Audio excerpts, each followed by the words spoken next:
Hey, what's up, guys? Do you guys like soldering? Look at this. I bought this off of Amazon. It's a soldering iron. It's awesome because it has these controls and an auto shut off. And it's got a nice little grip. And it's just a nice little tip. And I promise you it's not hot. Not even warm.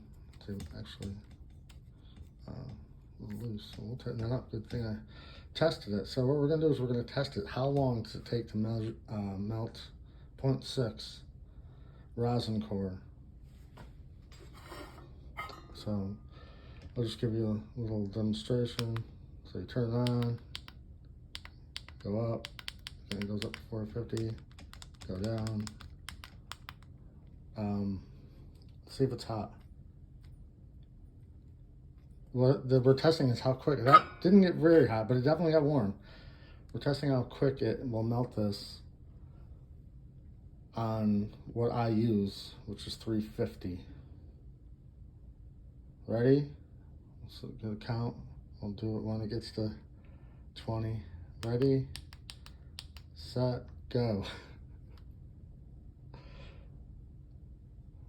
Obviously, it's not going to melt it instantly, but let's see, we're already at 10 seconds, nothing.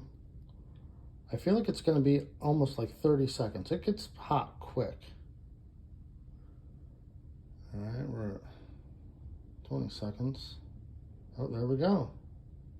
About 20 seconds. It's melting it. See it? That's fucking quick. It was only like, I don't know, it was like 10 bucks or something.